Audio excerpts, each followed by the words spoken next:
सबने मिलकर तय किया कि पत्रकारों को नोटपैड, कलम और फ़ोन के साथ थोड़ा जहर लेकर घूमना चाहिए। बकैत ने कहा, मेरी बातों में इतना जहर है कि सड़क पर 2 बार मैं नमस्कार मैं बकैत कुमार ये कह दो, 2-4 संगी तो खड़े खड़े बेहोश हो जाते हैं। इस बात पर सॉल्ट न्यूज के जुब्बू रंगरसिया और प्रतीक जिन्ना ने एक स्वर में कहा, बकैत सर, अगर हम दोनों का पप्पो के चुम्मा ले ले तो थोड़ा जहर तो आ ही जाएगा। जिन्ना के चुप होते ही जुब्बू ने कहा, सर हमको थोड़ा टंग एक्शन भी मिलना चाहिए, हमारा तो अल्पसंख्यक वाला भी कोटा लगता है ना। नमस्कार, मैं जीत और ऑन द ग्रिल पे आज है वामपंथी मीडिया। 2 दिन हो गए भारत में कोरोना वैक्सीन दिए हुए और नॉर्वे या कैलिफोर्निया टाइप अभी तक किसी भी टीका लेने वाले व्यक्ति की मृत्यु नहीं हुई। हालांकि कल ही एम्स दिल्ली के एक वार्ड बॉय की मृत्यु की खबर आई और वामपंथी गिरोह में खुशी की लहर छा गई। लेकिन खिली हुई बाँछें तब मुरझा गई जब पोस्टमार्टम में पता चला कि उसकी मृत्यु हृदयाघात यानी हार्ट अटैक से हुई है।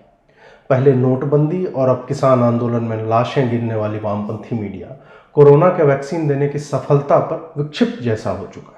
चाहे नोटबंदी के लाइन में लगने वाले किसी भी गांव में किसी की भी सामान्य मृत्यु हो या फिर किसान आंदोलन वाले मामले में 200 किलोमीटर के दायरे में ट्रक से टकराकर मरने पर भी उसका नाम आंदोलन या फिर उस लाइन के मृत्यु के खाते में चढ़ाकर सरकार को गरिया लिया गया।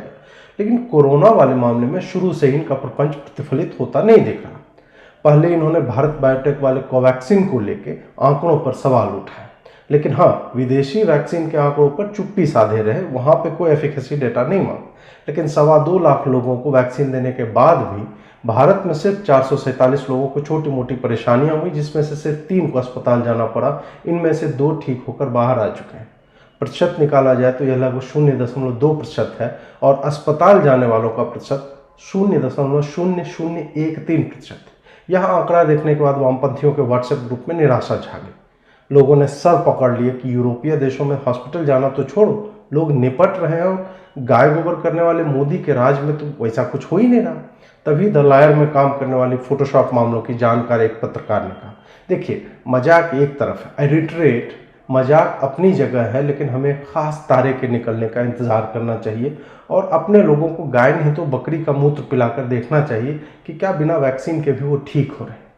मालिक ठगार्थ शिटराजन ने पत्रकार की पीठ डिजिटली थपा दी और कहा कि वो तुरंत तुर्की के लिए प्रस्थान करे और तारे की तस्वीर फोटोशॉप में बनाकर वीडियो में डालकर सारे लोगों को एक साथ दिखा दे।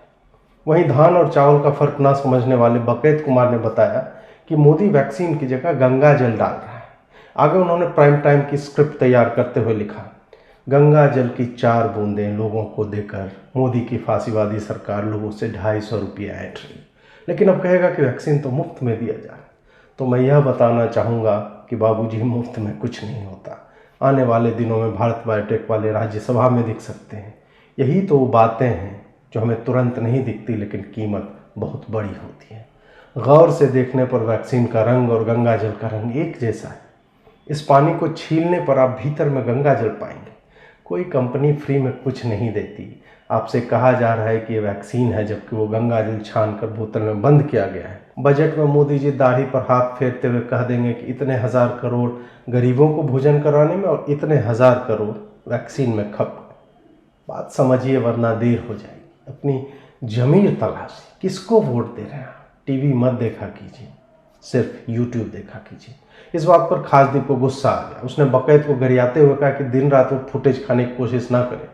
संसद हमलों पर आंखों में आसुरी कौन धारण करने वाले खासदीप ने ग्रुप में तब वीडियो कॉल किया और सुनाया, देखो कॉमरेड्स, हम माओवंशियों को आज पुरानी चाल चलनी ही होगी। आज वक्त आ गया है कि इस कम्यून को बचाने के लिए पुराने पैतरे आजमाने ही होंगे।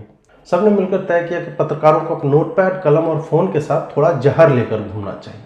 बकैत ने कहा, मेरी बातों में इतना जहर है कि सड़क पर 2 बार मैं नमस्कार मैं बकैत कुमार ये कह दो, 2-4 संगी तो खड़े खड़े बेहोश हो जाते हैं। खासदीप ने जोर से डांटते हुए कहा कि हर व्यक्ति बकैत जितना जहरीला तो है नहीं, इसलिए जहर की ऊपर से व्यवस्था करनी ही होगी। इस बात पर सॉल्ट न्यूज के जुब्बू रंगरसिया और प्रतीक जिन्ना ने एक स्वर में कहा, बकैत सर, अगर हम दोनों का पप्पो के चुम्मा ले ले तो थोड़ा जहर तो आ ही जाएगा। जिन्ना के चुप होते ही जुब्बू ने कहा, सर हमको थोड़ा टंग एक्शन भी मिलना चाहिए, हमारा तो अल्पसंख्यक वाला भी कोटा लगता है ना। ग्रुप में अभी तक किसी ने यह नहीं पूछा कि जहर का करना क्या है। वामपंथियों का यही है, वो पहले ही रिजल्ट तय कर लेते हैं, उसके पहले की प्रक्रिया पर सवाल नहीं करते। भेड़ चाल इनकी पुरानी अदा है, जैसे कि चुनाव से पहले ही ईवीएम पर बोलने का सोच लेते हैं, एनआरसी आने के पहले ही उसके नियम बना लेते हैं, और वैक्सीन आने के पहले ही लोगों के मरने की खबरें ड्राफ्ट में तैयार रखते हैं। खैर, बेगूसराय के बकलोल कन्हैया को लगा कि जहर खुद ही खा लेना है। उसने बोला, अरे हम तो अभी युवा ही हैं, जहर खाने का है बोल रहे हैं जी, सांसद नहीं बने तो क्या, अगले साल वार्ड कमिश्नर का तो पक्का जीतेंगे, इसमें सुसाइड करने वाली क्या बात है। मैं तो कहता हूँ हमें लड़ना चाहिए साथी, हम लड़ेंगे साथी। हार्दिक ने अपने बाल नोच लिए, इसको ग्रुप से कोई निकाल गया। अरे जहर खुद नहीं खाना है, दूसरों को खिलाना है। देखो, हम सारे लोग जानते हैं कि वैक्सीन तो सही है ही, इसलिए कोई मरने से तो रहा, लेकिन हमें तो यही दिखाना है कि लोग पटपटा के मर रहे हैं। अब ये कैसे किया जाए वो सोचना है। इस मौके पर विश्वफुंकार मारते हुए बकैत ने कहा, देखिए अगर करना ही है तो दो तरीके, दोनों ही R&D टीवी पर कई बार आजमाए गए, लेकिन इसमें सॉल्ट न्यूज का पूरा सहयोग चाहिए होगा।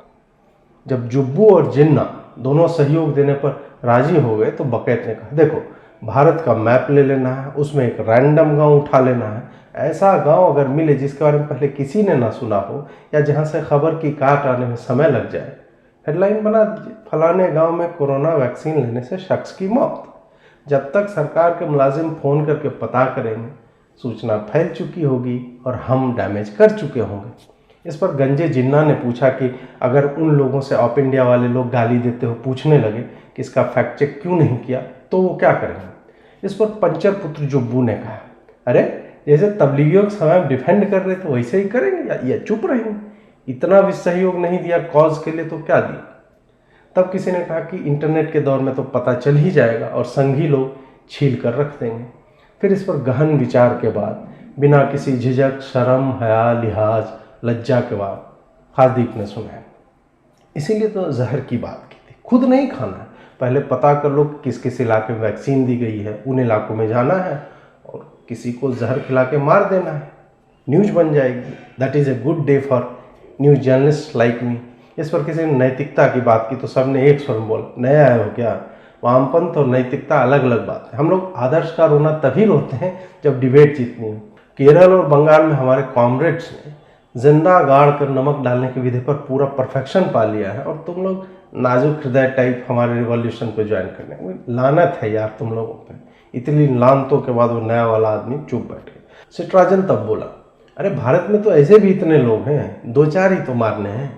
मन न भरे तो हर एक संस्था का पत्रकार एक एक को गिरा दे, बगल में कोरोना वैक्सीन की खाली डिब्बी रख देना, लोग फोटो देखते ही मानते। आंदोलन हमेशा बलिदान मांगता है, ये तो संघी लोग भी कहते हैं, लेकिन हम माओवंशियों का वामपंथ अपना बलिदान दो ही मौकों पर देता है। पहला तब जब गैर वामपंथियों पर दबाव बनाने के लिए मुद्दे खत्म हो गए हों, तब हम भगवा कपड़े पहनाकर या कलावा बांधकर अपने ही किसी को निपटा देते हैं, नैरेटिव पर कब्जा बन जाता है कि नहीं। दूसरा तब जब किसी लेनिन टाइप के नेता को सर्वहारा की क्रांति के नाम पे आगे उठना, तब वो पूरी की पूरी जनसंख्या की बलि दे देता है। अपने ही लोगों को मारने या मरवाने के बाद सत्ता की कुर्सी पर बैठकर रिवॉल्यूशन दिवस पर उनकी याद में मजदूरों के नाम, किसानों के नाम, सर्वहारा के नाम, ये राइमिंग कविताएं जो कर दी जाती है। अंत में 2 BHK वाली पत्रकार मनमोहिनी ने लिप ग्लॉस को कान तक लगाते हुए कहा, फिर मैं एक आर्टिकल लिख ही लेती हूँ, जगह और आदमी का नाम ब्लैंक छोड़ दूंगी, लेकिन आप लोग प्लीज एक दो को मार कराना है, नहीं तो मैं अमित शाह को इतनी बार कोरोना हुआ उसके ऊपर भी मैं लिख कर बैठी हुई थी, पता नहीं हर बार ठीक हो जाता है, मुझे लगता है उसके पास वैक्सीन पहले से था।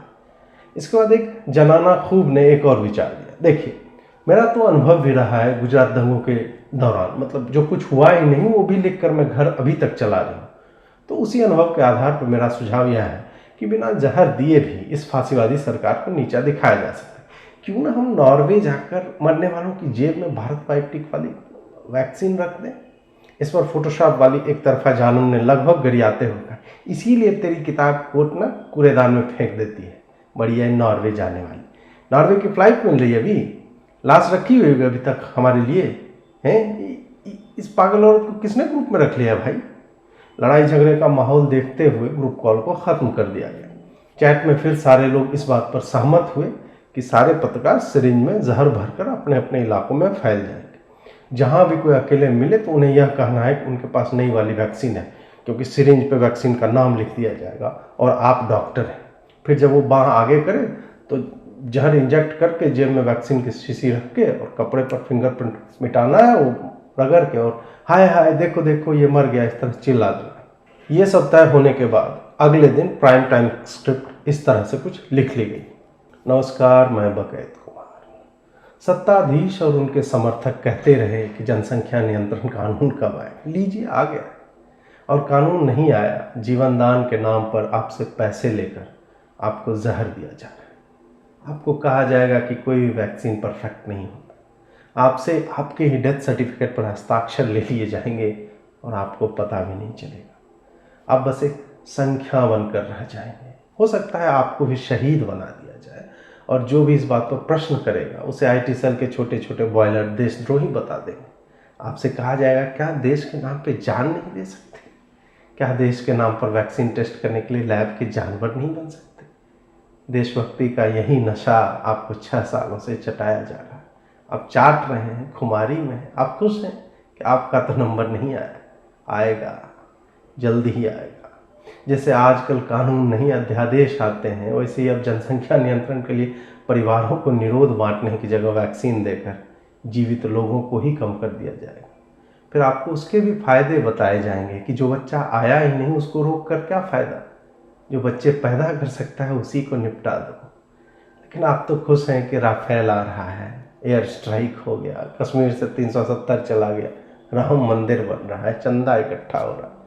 आपको यही सुंघा दिया है और आप आगे देख नहीं पा रहे। आपको स्वयं पता नहीं है कि आप खुद में भी बढ़ चुके हैं। मुझे पता है कि दिल के किसी कोने में आप भी मुझसे सहमत होंगे, लेकिन बाहर जो डर का माहौल है वो सच बोलने से आपको मना करता है। टीवी कम देखा कीजिए, यूट्यूब देखा कीजिए, और अजीत भारती के वीडियो बिल्कुल मत देखिए। ना उसके चैनल को सब्सक्राइब कीजिए, ना नोटिफिकेशन बेल दबाइए, ना उसको पैसों से सहयोग कीजिए। सिर्फ मेरा ही चैनल देखिए, क्योंकि मैं ही आपको बचा सकता हूँ। नमस्कार।